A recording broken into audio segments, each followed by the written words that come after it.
बिस्मिल्लाहिर्रहमानिर्रहीम अल्लाहुम्मा सल्ली अला मुहम्मद व आले मोहम्मद। अस्सलाम वालेकुम। एस्ट्रोलॉजी की क्लास के साथ आप लोग की खिदमत पे हाज़िर हूँ। आज हमारा टॉपिक है स्कॉर्पियो असेंडेंट के हवाले से। आज हम पढ़ेंगे कि स्कॉर्पियो असेंडेंट जो है, स्कॉर्पियो लगन, अकरब लगन, जो मर्ज़ी नाम आप इसको दें, ताले बुर्ज, अकरब, कुछ भी कह दें आप, लेकिन ये है कि आपकी जो अंडरस्टैंडिंग है वो क्लियर होनी चाहिए। आप किसी भी ख़त्ते से आपका ताल्लुक़ है, किसी भी मज़हब से आपका ताल्लुक़ है, किसी भी मसलक से आपका ताल्लुक़ है, जो भी आपकी लैंग्वेज है, जिस ज़ुबान में ईज़िली आप समझ सकते हैं, आप उसको समझें। अभी ये वक्त नहीं है कि बहुत मुश्किल नाम, मेरे पास बहुत सारे ऐसे मैसेजेस आ रहे हैं आप लोगों के कि जिसमें जो है वो कोई कह रहा है जी नीच भंग राग जोक हमें बताएं, कोई मुझे कह रहा है कि जी महालक्ष्मी योग के बारे में बताया जाए। तो ये चीज़ें उस वक्त तक समझ नहीं आएंगी जब तक आप लोगों के जो बेसिक्स और कॉन्सेप्ट्स हैं वो क्लियर नहीं होंगे।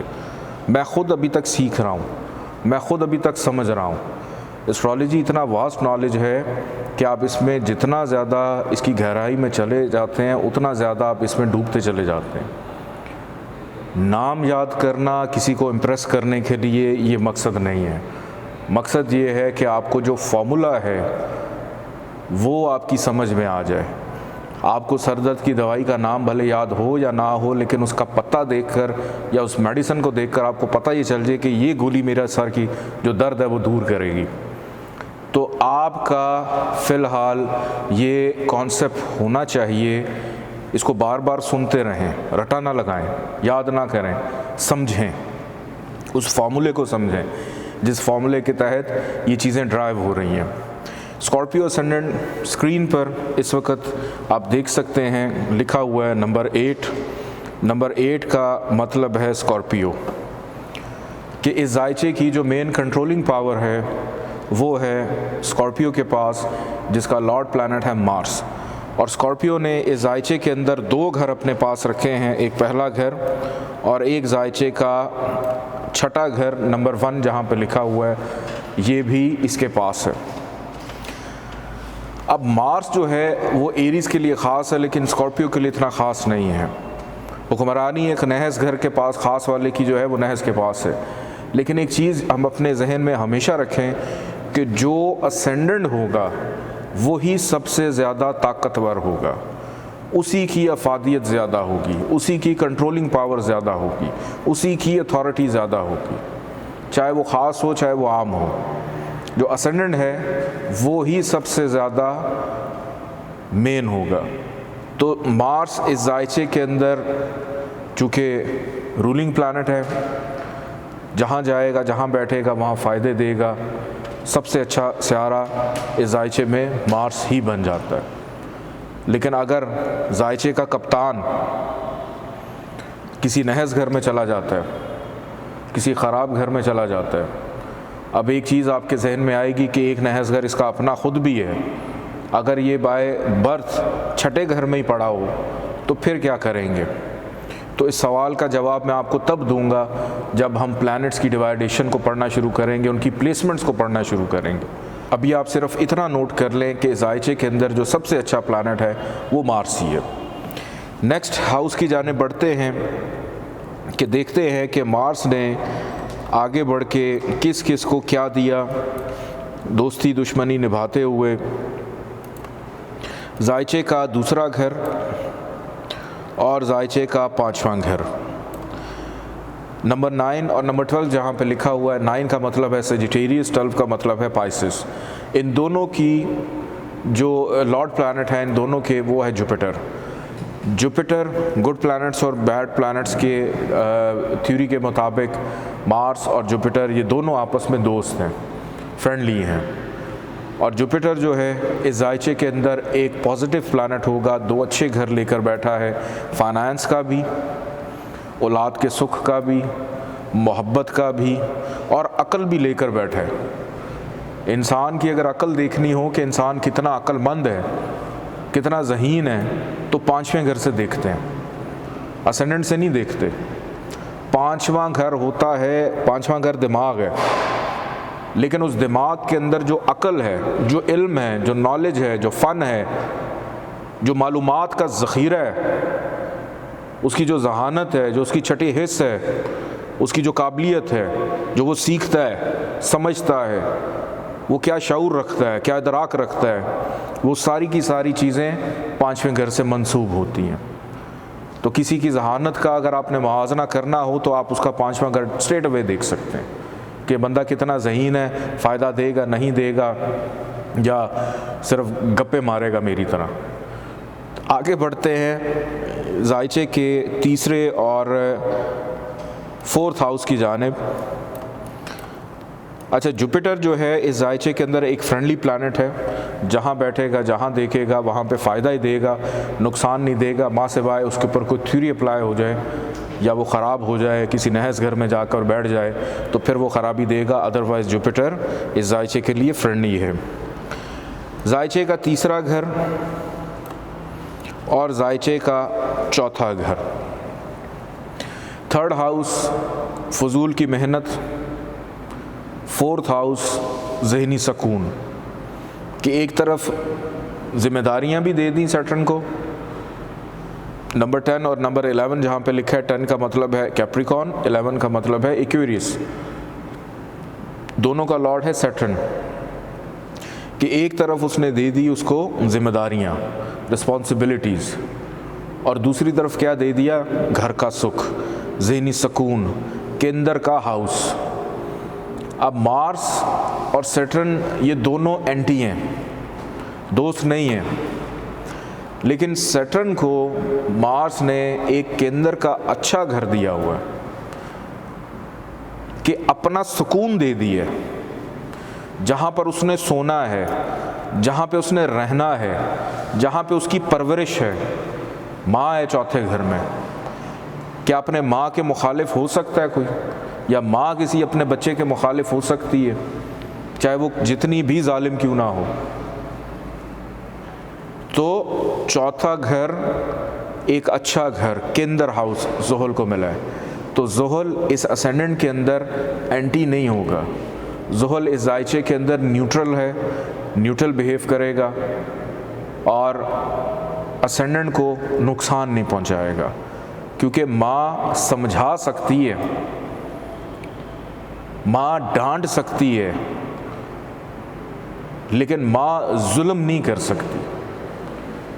तो ज़ुहल का किरदार इस जायचे में जुल्म करने वाला नहीं है, इस्लाह करने वाला है, मौल्लम, इंसाफ, कि जिधर गड़बड़ होगी वहाँ पे उसको ठीक भी करेगा, जहाँ पे बचाना होगा वहाँ बचाएगा भी, चाहे उसके लिए साहिब जायचा को कुछ अरसे के लिए नीचा क्यों ना दिखाना पड़े, लेकिन उसमें कोई ना कोई इस्लाह होगी उसकी। नेक्स्ट हाउस की जानिब बढ़ते हैं। इस जायचे के दो अहम इम्पॉर्टेंट घर, एक है सातवां घर और एक है जायचे का 12वां घर। 7th house number 2 means taurus, number 12 जहाँ पे 7 लिखा है मीन्स लिब्रा। दोनों का लॉर्ड प्लैनेट है वीनस। वीनस और मार्स बोथ आर एंटी। भले उसको केंद्र का घर एक मिल गया, लेकिन बिल्कुल उसके मुकाबले पे असेंडेंट के सामने आके बैठा हुआ है, और साथ एक नहस घर भी उसको मिला हुआ है 12वां, कि 12th हाउस भी वीनस के पास है।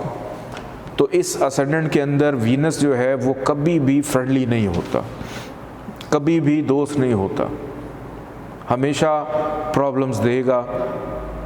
माँ सिवाय चंद जगहों के कुछ जगह हैं जहाँ पर ये नुकसान नहीं दे रहा होता, वहाँ पे खामोश हो जाता है। वीनस प्यार मोहब्बत का भी सहारा है, लेकिन वीनस ज़िद का भी सहारा है। वीनस अगर खूबसूरती का सहारा है तो वीनस के अंदर अना भी है, घमंड भी है, तकब्बुर भी है। ये सिर्फ प्यार लेकर नहीं बैठा, ये फिर प्यार में, मोहब्बत और जंग में सब कुछ जायज़ भी कर देता है। तो वीनस स्कॉर्पियो असेंडेंट वाले जितने लोग होते हैं ना, लड़के हों या लड़कियां हों, इनका जो लाइफ पार्टनर है, चूँकि वीनस कंट्रोल कर रहा है उसको, वो हमेशा खूबसूरत होते हैं। लड़की होगी तो उसका शौहर बड़ा खूबसूरत होगा, लड़का है तो उसकी जो वाइफ है वो बड़ी खूबसूरत होगी, और अगर 7वें घर में मून आ जाए या वीनस खुद आके बैठ जाए तो फिर तो इंतहा हो जाती है खूबसूरती की। तो मून एंड वीनस ये दोनों जज्बात हैं, खूबसूरती हैं, मोहब्बत हैं, प्यार है। इनका काम ही मोहब्बत करना है, लेकिन इनका काम ज़िद करना भी है कि जिधर एक तरफ मोहब्बत है वहाँ पे गरूर और तकब्बुर भी है। ये दोनों चीज़ें साथ साथ चलती हैं। लेकिन ये अच्छा होगा तो मोहब्बत देगा। अब वो पूछते हैं ना कि अच्छा सयारा है तो वो कैसे बिहेव करेगा, अगर वो ख़राब हो जाता है तो वो कैसे बिहेव करेगा। तो यहाँ पे मैं एक मिसाल आपको दे देता हूँ स्कॉर्पियो असेंडेंट के अंदर ही, आप लोगों को समझाने के लिए। ये नहीं है कि आप किसी का जायचा खोलें और उसको जाके कह दें कि तुम्हारा शौहर ऐसा है, तुम्हारी बीवी ऐसी है।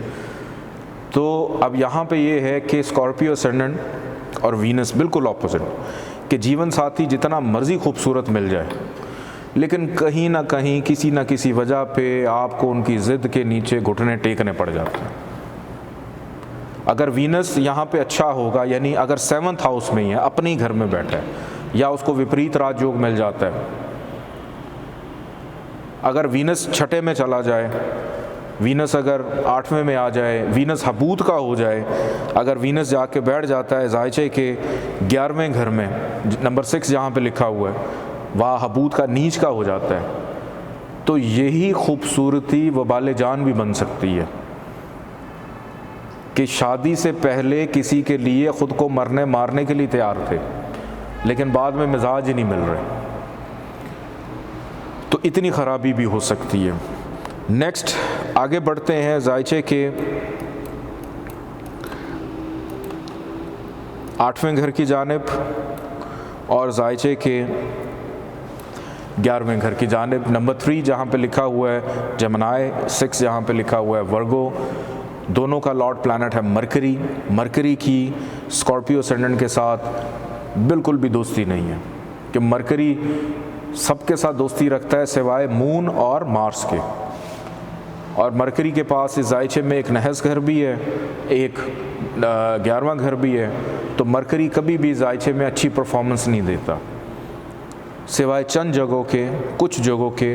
वो जब हम प्लैनेट्स की जो प्लेसमेंट्स हैं पढ़ना शुरू करेंगे तो उसमें ज़्यादा वाज़े होगा कि किस तरह से एक ख़राब सयारा भी एक झटके में फ़ायदा दे जाता है। ज़रूरी नहीं कि राहु केतु जो है जिनको हम पोर्ट्रे करते हैं जी बड़े ख़राब हैं। कुछ लोगों के लिए, कि 100 में से 2, 3, 4 लोगों के लिए यही राहु केतु कई दफ़ा बड़े बेनिफिशियल भी हो जाते हैं, कि सिर्फ राहु केतु ही काफ़ी होते हैं उसको अरबों खरबों पति बनाने में।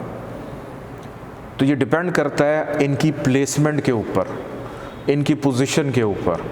तो मरकरी इस जायचे में बहरहाल एंटी है, एंटी रहेगा, किसी भी हवाले से कोई फ़ायदा नहीं देगा। कभी भी मरकरी को इस जायचे में स्ट्रॉन्ग या ताकतवर नहीं करना। नेक्स्ट बढ़ते हैं जायचे के 9th हाउस की जानिब। पिछले लेक्चर में मैं बता रहा था कि आपसे अगर कोई सवाल हो कि जी मेरा नसीब बताएं, तो सीधा आप 9th हाउस की तरफ देखें। तो इस जायचे में 9th हाउस इसने दिया है, नंबर 4 लिखा हुआ है। 4 का मतलब है कैंसर मून को, कि मून जो है इस जायचे के अंदर सबसे अच्छा प्लैनेट होगा, क्योंकि साहिब जायचा का नसीब लेकर बैठा हुआ है। वालिद है, काबिलियत है, रूहानियत है, नींद है, बैरून मुल्क सफ़र है, कामयाबी है, सक्सेस उसके पास है। तो मून इस जायचे के अंदर सबसे अच्छा प्लैनेट होगा। जहाँ जाएगा, जहाँ बैठेगा, जहाँ देखेगा वहीं पे फ़ायदे देगा, माँ सिवाय चंद जगहों के। मिसाल के तौर पे यही मून अगर आकर बैठ जाता है पहली घर में, लगन में ही आ जाता है, तो खुडे लाइन लग गया। क्यों? हबूत का हो गया, नीच का हो गया। मून हमेशा स्कॉर्पियो में कमरदार अकरब यानी नीच का हो जाता है, हबूत का हो जाता है, कि भाई ये कैसा दोस्त है, कैसा नसीब लेके आया है कि मेरे पास आया और मुझे ही उसने ख़राब कर दिया। ये थ्योरीज़ हैं, ये आहिस्ता आहिस्ता आपको समझ आएंगी, आहिस्ता आहिस्ता हम इसको सीखेंगे और समझेंगे। तो नेक्स्ट हाउस की जानिब हम बढ़ते हैं।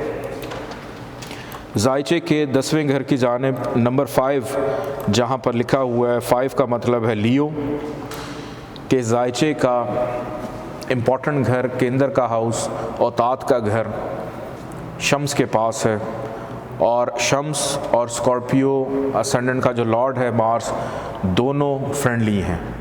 तो इस जायचे के अंदर सन जो है वो एक अच्छा प्लैनेट होगा, जहाँ जाएगा, जहाँ बैठेगा, जहाँ देखेगा वहाँ पर फ़ायदे ही देगा, वहाँ पे नुकसान नहीं देगा। इसको आप इसका स्टोन पहन कर एक्टिव कर सकते हैं, बूस्ट दे सकते हैं। अगर ये ख़राब है यानी हबूद का या नीच का हो जाता है, ग़ुरूब ये होता नहीं है, क्योंकि ये सबको ग़ुरूब करता है, ये ख़ुद नहीं ग़ुरूब होता। तो इस जायचे के अंदर सन जो है वो एक अच्छी परफॉर्मेंस देता है। ये लेक्चर्स करने का मकसद ये है कि आप जो भी असेंडेंट पढ़ रहे हैं उसमें सिर्फ आप मार्क कर लें अभी कि कौन सा प्लैनेट फ्रेंडली है, कौन सा एंटी है और कौन सा न्यूट्रल है। बहुत शुक्रिया, अल्लाह हाफ़िज़।